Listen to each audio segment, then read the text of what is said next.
Namaste, welcome back to the channel.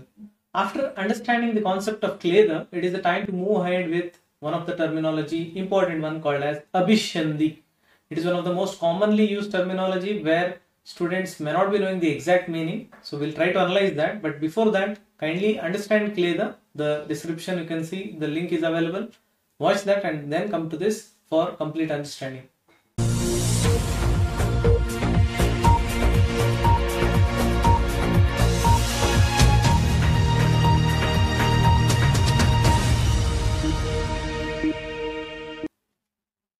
The reference of Abhishyandi is available in multiple locations or references.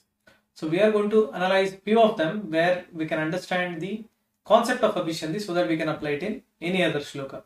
Now, first one what we are considering is Anabhishyandi asnigdam ityartha.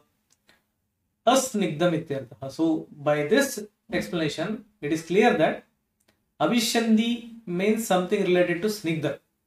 Now, of course, snigdha is a part of Abhishyandi. But Abhishyandi is not completely Snigdha.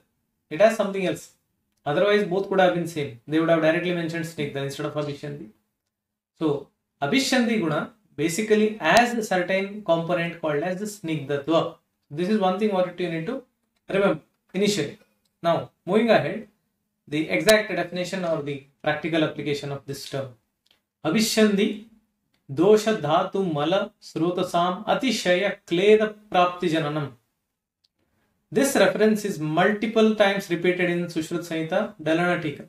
So not only in this context, in multiple contexts, at least 3 to 4 more contexts, he has used the similar explanation. Abhishyandi dosha dhatu mala srutasam atishaya kleda prapti jananam. So srutasam.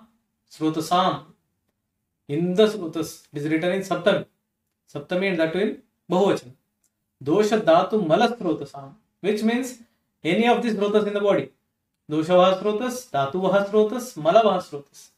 In other words, they want to tell any of the srutas in the body can be considered here.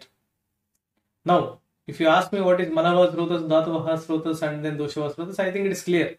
So we'll talk about that srutas some other time because it is also a different topic where explanation is necessary. In these srutas or the entire srutas of the body has certain normal components within them. Like there is a fixed amount of Prithvi Mahabhuta, Jala Mahabhuta, Agni Mahabhuta, similarly Vayu and Akasha Mahabhuta, which is required in the minimum quantity or the required quantity. But in this case what happens? Atishaya Kleda Prapti Jananam. Atishaya Kleda Prapti Jananam. Now one word if you consider here, Kleda Prapti Jananam. Abhishyandi Kleda Prapti Jananam. So Abhishyandi has something to do with bringing about Kleda or deriving some Kleda. One thing is clear, the drug, if it is Abhishyandi in nature, will create the Kleda in this srutas, entire body. That is not the problem. Now the problem with this Abhishyandi Guna, or you can say not just problem, the action of this Abhishyandi Guna, Atishaya Kleda Prapti Jananam. Atishaya. Atishaya means in excess quantity, in quantity more than the usual expected terms. So now you compare it with the previous reference what we saw. Abhishyandi is part of a Snigdhata, or you can say Snigdhata is available in Abhishyandi. Now, when that exceeds, when it is in the next level, then probably the Kleda what is available or what is generated is more than that of the usual Abhishyanda or more than usual the Snigdhata.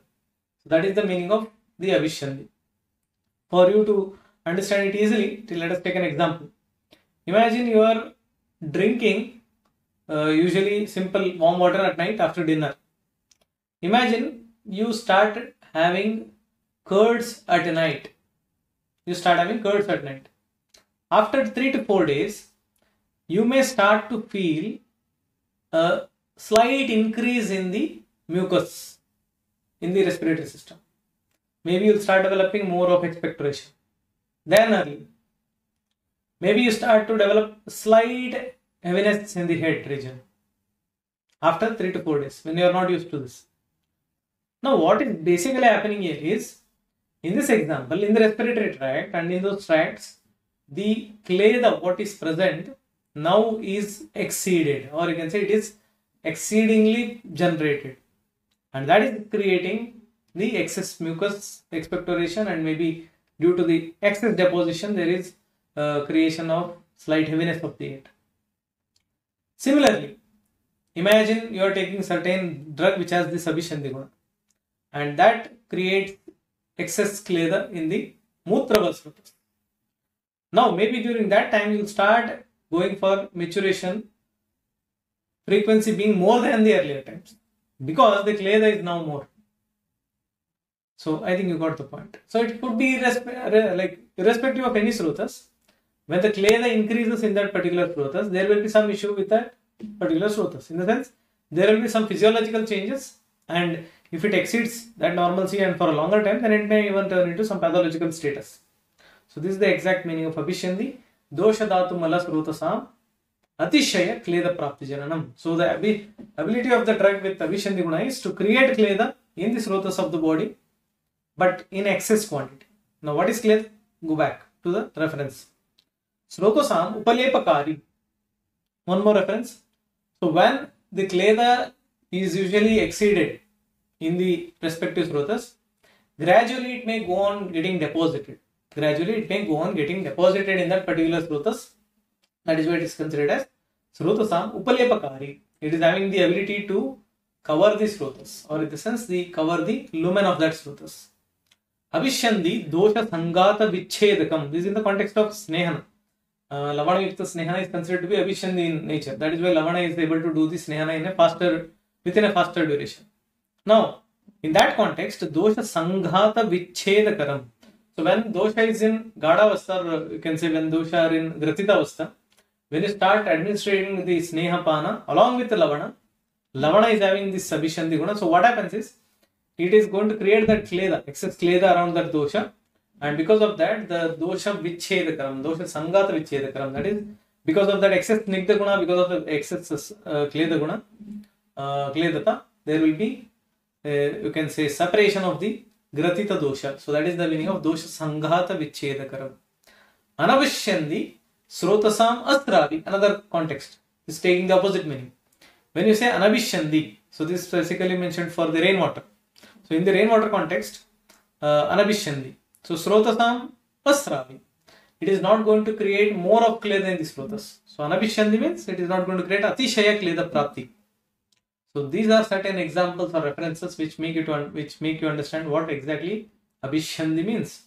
So during the context of snehana, in the therapeutic aspect of panchakarma, we are going to use this Abhishyandi dravya as per the requirement. Wherever you see the food like drug, it could be the liquid or the solid diet, having the Abhishyandi guna, so you can think of what exactly the action it is going to do. So Abhishyandi may be positive and may be negative depending on the situation and when the person is taking that particular dravya. So it's not an entirely negative term. It is depending on that situation, it becomes whether it is positive or having the negative impact on the body. So kleda and Abhishyandi are related, that's why we have covered both of them. So for more of such terminology and other related videos, kindly watch the links in the description. Until next time, thank you.